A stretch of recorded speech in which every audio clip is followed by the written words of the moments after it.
SVB 파산 사태, 무엇이 문제였을까? 지난 3월 10일, 스타트업 기업들의 은행이라 불리던 실리콘밸리 은행이 파산했습니다. 미국 은행 역사상 두 번째로 큰 규모의 파산 사태가 터진 것인데요. 이 영향으로 여전히 전 세계의 금융권이 흔들리고 있습니다.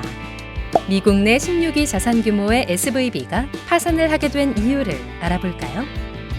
실리콘밸리 은행은 스타트업 기업 대상 대출 사업을 통해 많은 이익을 얻었습니다.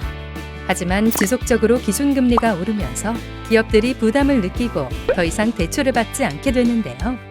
이에 더 이상 수익을 낼 곳이 없어지자 미국 채권에 과도한 투자를 하게 됩니다. 미 정부가 발행하는 국채이기 때문에 신용 위험에 대한 우려가 적을 것이라 생각했던 것이죠. 경기는 더욱 어려워졌고 기업들의 예금 인출은 증가하게 됩니다.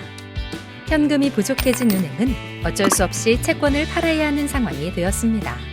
그런데 문제는 미국의 금리가 인상되면서 국채 가격은 폭락하게 되었다는 것이죠. 결국 실리콘밸리 은행은 채권을 구매했던 가격보다 싸게 팔 수밖에 없었어요. 그러면서 약 18억 달러의 손실을 보게 된 것입니다.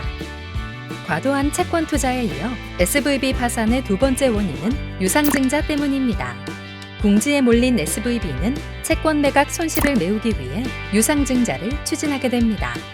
이 사실이 알려지면서 불안해진 고객들은 대규모로 예금액을 인출하기에 이릅니다. 이른바 뱅크런이 발생한 것이죠.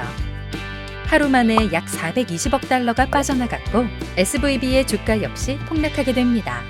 결국 뱅크런 발생 44시간 만에 미국 정부는 은행 폐쇄를 결정합니다. 미 행정부가 예금 인출 보장과 타은행 지원을 발표하며 연쇄 도미노 파산은 막았지만 이 여파의 위기는 다른 중소은행에까지 번져가고 있습니다. 스마트폰을 통해 은행의 업무가 더욱 간편해지다 보니 뱅크런의 속도도 빨라지면서 과거와는 다른 방식으로 금융위기가 현실화될 수 있음을 보여주는 것이기도 하죠. 가장 안전한 자산 중 하나인 미국 장기 채권을 보유한 것이 독이 되어 탄탄한 은행이 갑자기 파산할 수 있었다는 점은 매우 큰 충격이었는데요. 이번 사태로 인해 전 세계는 금융회사의 위험 관리와 규제 체계 강화에 대한 필요성을 자각할 수 있게 되었습니다. 금융회사는 수익 추구가 기본 목적이지만 수익과 안전의 균형을 적절히 조정해야 할 필요가 있다는 경각심을 갖게 된 것입니다.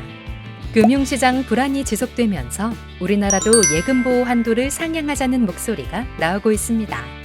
2001년 이후 5천만 원으로 동결 상태인 우리나라의 예금자 보호 한도는 다른 선진국에 비해 현저히 낮은 수준인데요. 우리나라를 포함해 금융 소비자의 자산이 안전하게 지켜질 수 있도록 체계적인 규제가 마련되길 희망합니다.